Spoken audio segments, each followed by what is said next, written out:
भाजपचे ज्येष्ठ नेते रामराव तथा पोपटराव हिरे यांच्या 15व्या स्मृती दिनानिमित्त व्याख्यानमालेचं आयोजन करण्यात आलंय।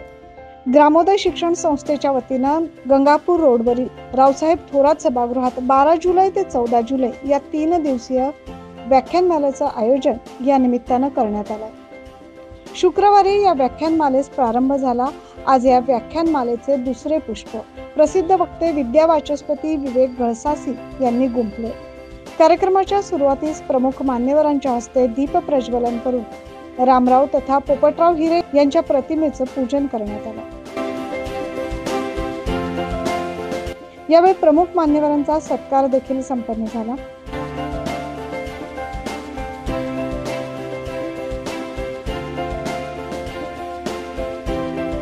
प्रसिद्ध वक्ते विद्यावाचस्पती विवेक गळसासी यांनी तरुणांसाठी आपल्या विस्तृत विवेचनाने तरुणांमध्ये देशभक्ती वाढावी तसेच संस्कारक्षम बनून त्यांनी देशासाठी काहीतरी योगदान द्यावे या उद्देशाने आजच्या तरुणांसाठी प्रेरक मंत्र या विषयावर व्याख्यान दिलं। भारत हा तरुणांचा देश असून युवकांना भारतीय संस्कृतीशी जोडण्यासाठी हा विषय आजच्या व्याख्यानात घेण्यात आल्याचं मनोगत व्याख्यानमालेचे आयोजक तथा ग्रामोदय शिक्षण संस्थेचे अध्यक्ष माजी नगरसेवक योगेश रामराव हिरे यांनी व्यक्त केले।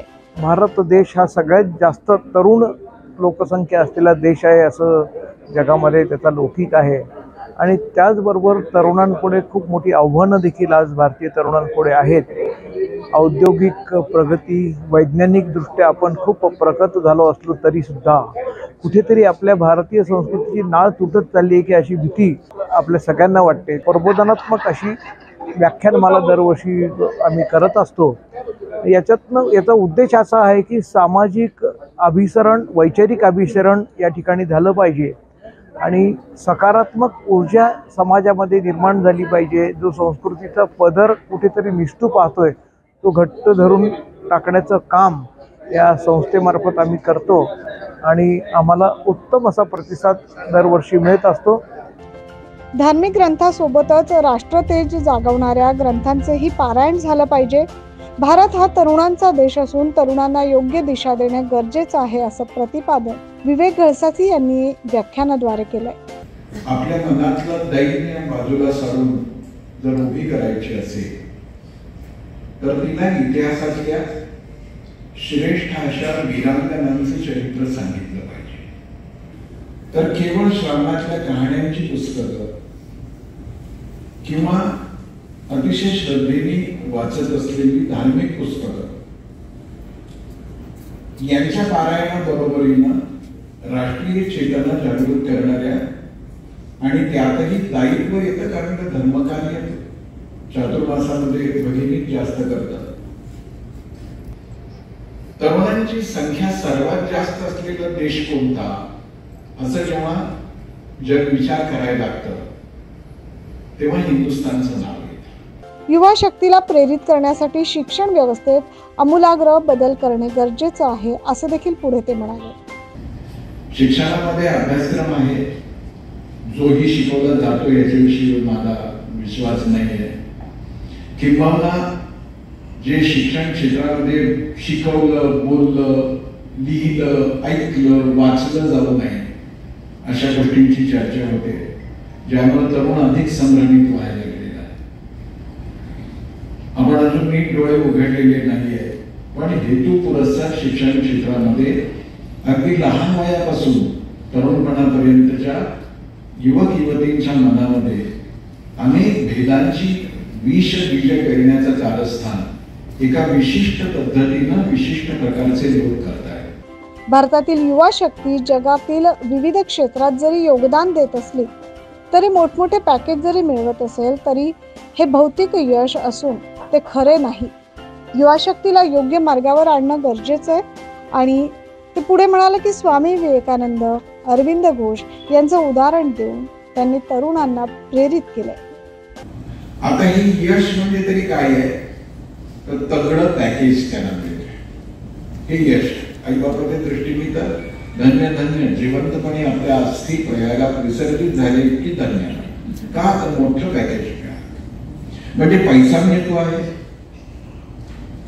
पद मिळतं आहे थोडीफार प्रतिष्ठा मिळते आहे आणि त्यामुळे आपली युवा शक्ती आता यशस्वी व्हायला लागली असं गैरसमज आपण करून घ्यायला लागलोय.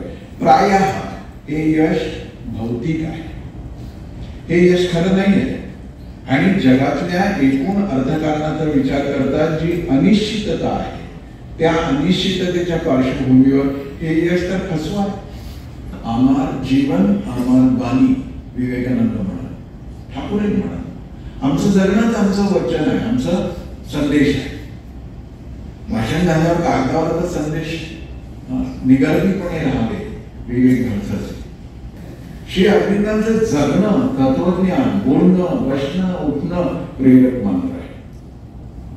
तो ऊर्जेचा स्रोत तरुणांना देऊ शकतो. एक तत्वज्ञ, एक पत्रकार, एक लेखक, एक क्रांतिकारक, एक महाकवी, एक महायोगी अशा अनेक रूपांनी शतदल कमल उमलावं तसं श्री अरविंदांचं जीवन आहे.